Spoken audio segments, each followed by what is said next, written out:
Hello students, आज हम Rajasthan board की 12th क्लास कंप्यूटर साइंस के चैप्टर 1 का लेक्चर 1 यहाँ पर शुरू कर रहे हैं, जिसमें हम चैप्टर स्टार्ट करेंगे इंट्रोडक्शन टू डाटा स्ट्रक्चर, यानी कि डाटा स्ट्रक्चर के बारे में हम यहाँ पर पढ़ेंगे, जो कि बुक का फर्स्ट चैप्टर है। तो शुरू करते हैं। इस चैप्टर के मेन टॉपिक्स की अगर हम बात करें तो चैप्टर के मेन टॉपिक्स में introduction to data structure, basic types of data structure, basic operations on data structure और व्हाट इज एल्गोरिथम, ये 4 मेन टॉपिक्स हैं जो हम यहाँ पर स्टडी करेंगे। तो शुरू करते हैं पहले टॉपिक से, इंट्रोडक्शन टू डाटा स्ट्रक्चर। देखिए, डाटा स्ट्रक्चर होता क्या है। हम सभी जानते हैं कि कंप्यूटर के अंदर जब हमें डाटा स्टोर करना होता है तो हमें मेमोरी की जरूरत पड़ती है। प्रोग्रामिंग के अंदर एक टर्म यूज होती है वेरिएबल। वेरिएबल एक टेम्परेरी स्टोरेज एरिया है जो कि डाटा को स्टोर करने का काम करता है। प्रोग्राम के रन टाइम में आप कोई डेटा उसमें स्टोर कर सकते हैं और बाद में उस डेटा का उपयोग मैनिपुलेशंस में कर सकते हैं, अलग अलग तरीके की गणनाओं में कर सकते हैं। तो डाटा स्ट्रक्चर की स्टडी करना यहाँ पर हमारे लिए बहुत ज्यादा जरूरी हो जाता है, क्योंकि डाटा स्ट्रक्चर एक ऐसा माध्यम है जहां पर हम बहुत सारा डेटा सिस्टमैटिक तरीके से स्टोर कर सकते हैं और उसे आगे काम में ले सकते हैं। तो सबसे पहले इसकी डिफाइन पर ध्यान दे लेते हैं। Data structure is a way of collecting and organizing data in such a way that we can perform operations on these data in an effective way। तो इसका मतलब क्या है, थोड़ा सा यहां पर हम डिटेल से समझ लें। तो देखिए, डाटा स्ट्रक्चर एक वे है, यानी एक माध्यम है किस चीज का, कलेक्टिंग एंड ऑर्गेनाइजिंग डाटा, जहां पर आप डेटा को कलेक्ट करके रख सकते हो और ऑर्गेनाइज करने का मतलब उस पर बहुत सारी क्रियाएं कर सकते हो। इन such a way that we can perform operations on these data in an effective way। देखिए, तो यहां पर आप परफॉर्म कर सकते हो ऑपरेशंस। अब ऑपरेशन परफॉर्म करने से मतलब क्या है, सर्चिंग करना, किसी डेटा को ढूंढना, इसके अलावा आप डेटा को डिलीट करना चाहते हो, उसे मॉडिफाई करना चाहते हो, ठीक है, बीच में इंसर्ट करना चाहते हो, ये सारे काम आप यहां पर कर सकते हो। उसकी सॉर्टिंग करना चाहते हो, ये सारे के सारे वर्क आप यहां पर कर पाएंगे। Data structure about rendering data elements in terms of some relationship for better organisation and storage. तो देखिए, डाटा स्ट्रक्चर का एक मतलब यहां पर क्या है कि किसी रिलेशनशिप में कुछ एलिमेंट से डेटा निकालना और उसे ऑर्गेनाइज करना और उसे स्टोर करना, ये सारी फैसिलिटी डाटा स्ट्रक्चर देता है।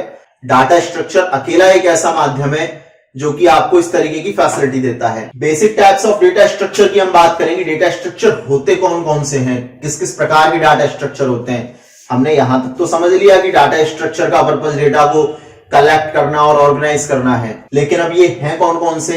तो देखिए, anything that can store data can be called as data structure. कोई भी चीज जो डाटा को स्टोर कर सकती है प्रोग्राम में, वो डाटा स्ट्रक्चर कहलाएगी। आप उसे डाटा स्ट्रक्चर कह सकते हैं। देखिए, hence integer, float, boolean, character, etc all are data structure. ये सभी नाम आपके लिए नए नहीं है। देखिए, अगर आपने अभी तक प्रोग्रामिंग नहीं सीखी है तो डाटा स्ट्रक्चर आप नहीं कर पाएंगे। डाटा स्ट्रक्चर समझने के लिए आपको पहले प्रोग्रामिंग की बेसिक टर्म्स आनी चाहिए। आप लूप, वेरिएबल्स, एरे, इनके बारे में थोड़ा बहुत अगर बेसिक नॉलेज रखते हैं तो डाटा स्ट्रक्चर आपके लिए है। अगर आप नहीं रखते हैं तो आपको थोड़ी सी नॉलेज उनके बारे में कलेक्ट करनी पड़ेगी, तब आप डाटा स्ट्रक्चर समझ पाएंगे। तो देखिए, ये कुछ हमारे बेसिक डाटा टाइप्स है जिनका यूज हम वेरिएबल बना के डेटा स्टोर करने के लिए करते हैं। तो ये सब डाटा स्ट्रक्चर ही हैं। They are known as primitive data structure. अब प्रिमिटिव का मीन क्या है, जो प्री डिफाइंड है, यानी लैंग्वेज में पहले से मौजूद होते हैं, उन डेटा स्ट्रक्चर्स को हम बोलते हैं यहां पर primitive data structure. The data structure are classified in 2 categories as following. Data structures को बेसिकली हम 2 कैटेगरीज में ऑर्गेनाइज कर देते हैं। तो देखिए, यहां पर एक चार्ट दिया हुआ है डाटा स्ट्रक्चर के बारे में, जो बता रहा है कि डाटा स्ट्रक्चर कैसे कैसे क्लासिफाइड होते हैं। तो सबसे पहले डाटा स्ट्रक्चर होते हैं 2 प्रकार के, simple data structure and compound data structure. अभी इनको हम डिटेल से समझेंगे, पहले इनके नाम हम देख लेते हैं, क्लासिफिकेशन देख लेते हैं, फिर इनकी डिटेल पढ़ेंगे। सिंपल डाटा स्ट्रक्चर के अंदर एरे एंड स्ट्रक्चर आते हैं। इसके अलावा कंपाउंड में फिर से 2 कैटेगरीज आ जाती हैं, लीनियर और नॉन लीनियर की। लीनियर के अंदर आपको स्टैक, क्यू, लिंक्ड लिस्ट मिल जाती है, और नॉन लीनियर के अंदर ट्री एंड ग्राफ। ग्राफ यहां पर अभी विजिबल नहीं है, बाकी ग्राफ भी एक डाटा स्ट्रक्चर यहां पर होता है जो कि नॉन लीनियर की कैटेगरी में आता है। तो बात करें सबसे पहले सिंपल डाटा स्ट्रक्चर की, कि सिंपल डाटा स्ट्रक्चर होते क्या हैं। देखिए, simple data structure can be constructed with the help of primitive data structure. तो देखिए पहला टॉपिक हम स्टडी करते हैं यहां पर सिंपल डाटा स्ट्रक्चर, पहला क्लासिफिकेशन। तो सिंपल डाटा स्ट्रक्चर का मतलब क्या है? ऐसे डाटा स्ट्रक्चर जिनमें केवल प्रिमिटिव डाटा टाइप का यूज किया गया है, जिन्हें बनाने के लिए केवल प्रिमिटिव डाटा टाइप का यूज होता है, उन्हें हम यहां पर सिंपल डाटा स्ट्रक्चर बोलते हैं। तो डेफिनेशन के साथ हम यहां पर स्टडी कर लेते हैं। देखिए simple data structure can be constructed with the help of primitive data structure. तो जो सिंपल डाटा स्ट्रक्चर है वो केवल कंस्ट्रक्ट का मतलब बनाए जा सकते हैं या उनका निर्माण किया जा सकता है किसकी हेल्प से? प्रिमिटिव डाटा स्ट्रक्चर की हेल्प से। A primitive data structure used to represent the standard data type of any one of the computer languages। तो देखिए प्रिमिटिव डाटा स्ट्रक्चर जो यूज होते हैं वो स्टैंडर्ड डेटा टाइप को रिप्रेजेंट करने के लिए काम आते हैं। हर लैंग्वेज के अंदर अपने प्रिमिटिव डाटा टाइप्स होते हैं, जैसे कि देखिए variable, array, pointer, structure, union, etc are example of primitive data structure. तो ये सभी क्या है? प्रिमिटिव डाटा स्ट्रक्चर है, जिन्हें आप आगे के चैप्टर्स में डिटेल में पढ़ेंगे। एरे के बारे में, पॉइंटर के बारे में, स्ट्रक्चर के बारे में, यूनियन के बारे में। फिलहाल सिंपल डाटा स्ट्रक्चर के यहां पर एग्जांपल्स की हम बात कर रहे हैं। तो एरे और स्ट्रक्चर दो हम यहां पर एग्जांपल इसके लेके चल रहे हैं। नेक्स्ट हम यहां पर स्टडी करते हैं थोड़ा सा कि एरे क्या होता है, इसे समझ लेते हैं। तो देखिए इस डायग्राम के अंदर आपको बहुत सारे ब्लॉक्स दिख रहे होंगे। एक जब आप वेरिएबल की बात करते हैं तो वेरिएबल इंडिविजुअल ब्लॉक होता है, सिंगल ब्लॉक, जबकि एरे मल्टीपल ब्लॉक्स की एक सीक्वेंस होती है। कंटिन्यूअस मेमोरी एलोकेशन हम इसे बोलते हैं, जिसमें बहुत सारे एलिमेंट्स होते हैं और हर एलिमेंट एक वैल्यू को रख सकता है। बस लिमिटेशन इतनी है कि सभी एलिमेंट्स का डेटा टाइप सेम होगा।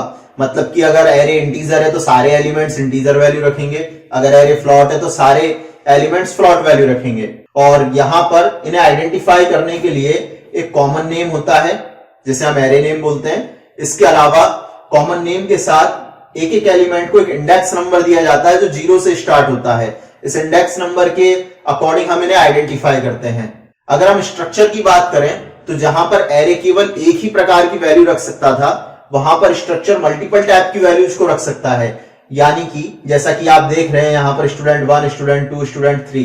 तो हमने एक स्ट्रक्चर बनाया स्टूडेंट नाम से, और एक जो वो स्ट्रक्चर है वो नाम भी रख पा रहा है, आईडी भी रख पा रहा है, मार्क्स भी रख पा रहा है। जब नेम एक स्ट्रिंग वैल्यू है, आईडी एक इंटीजर वैल्यू है, मार्क्स एक फ्लॉट वैल्यू है। अब बात करते हैं कंपाउंड डाटा स्ट्रक्चर की कि कंपाउंड डाटा स्ट्रक्चर क्या होते हैं। देखिए कंपाउंड डाटा स्ट्रक्चर नाम से ही क्लियर है, मिश्रित ऐसे डाटा स्ट्रक्चर जो कि मल्टीपल डाटा स्ट्रक्चर्स को मिलाकर बनाए गए हों।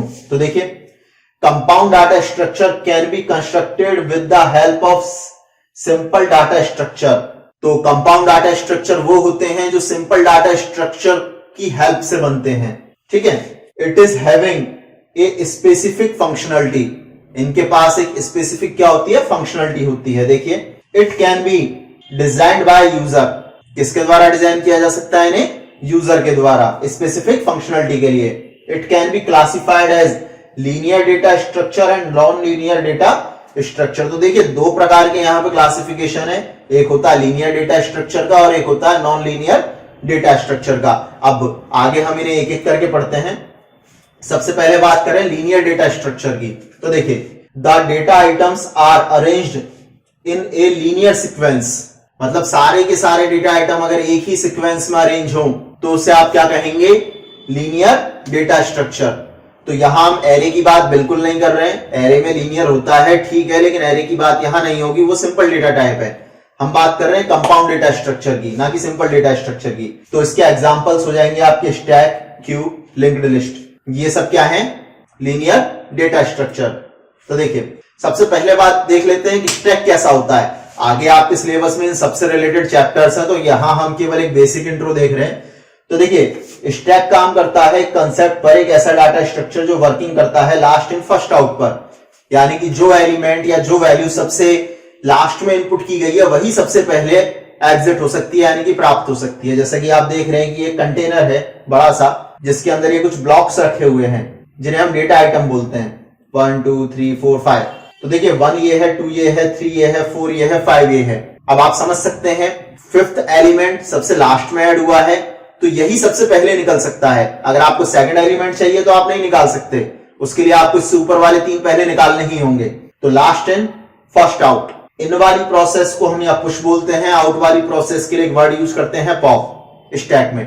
इन सबको हम डिटेल में पढ़ेंगे, आपका चैप्टर 4 स्टैक एंड क्यू से रिलेटेड है, वहां पर हम इन्हें डिटेल से समझेंगे। फिलहाल क्यू की बात करें, यहां इस डायग्राम को देख के आपको समझ में आ रहा होगा कि बहुत सारे लोग एक लाइन में लगे हुए हैं, क्यू का मतलब बिल्कुल यही होता है।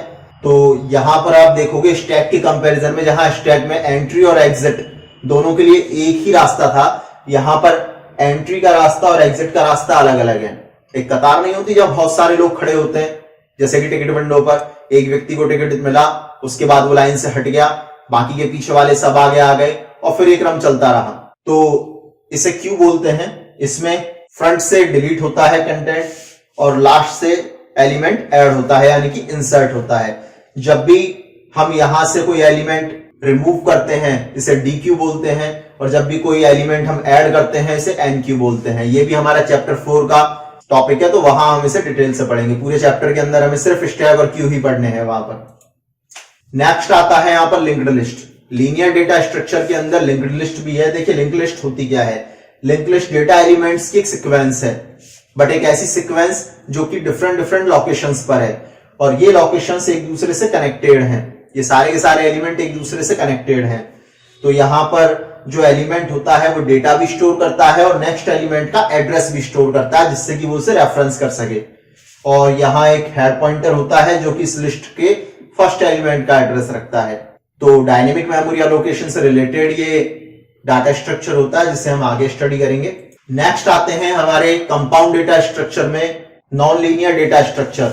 ऐसे डेटा स्ट्रक्चर जो कि एक क्रम में नहीं होते हैं, यानी कि जिनके एलिमेंट्स बिखरे हुए होते हैं अलग अलग जगह पर। तो non linear data structures, the data item are not in sequence, जहां पर डेटा आइटम सीक्वेंस में नहीं है। For example tree and graph. एक बार देख लेते हैं ट्री और ग्राफ किस तरीके के होते हैं। तो ये एक ट्री है, आप समझ सकते हैं, इस एलिमेंट से 2 कनेक्ट हुए, इससे ये कनेक्ट हो गए, ये कनेक्ट हो गया, इससे सिर्फ ये एक कनेक्ट है और फिर इससे ये एक कनेक्ट है। तो यहां पर एक लाइन नहीं है, एक सीक्वेंस नहीं है, इसलिए इन्हें नॉन लीनियर की कैटेगरी में रखा है। एक ग्राफ करके भी डाटा स्ट्रक्चर होता है, आपके सिलेबस में ज्यादा डिटेल इसकी नहीं है, ना ही आप इन्हें पढ़ोगे, लेकिन इंट्रो में यहां पर दिया हुआ है।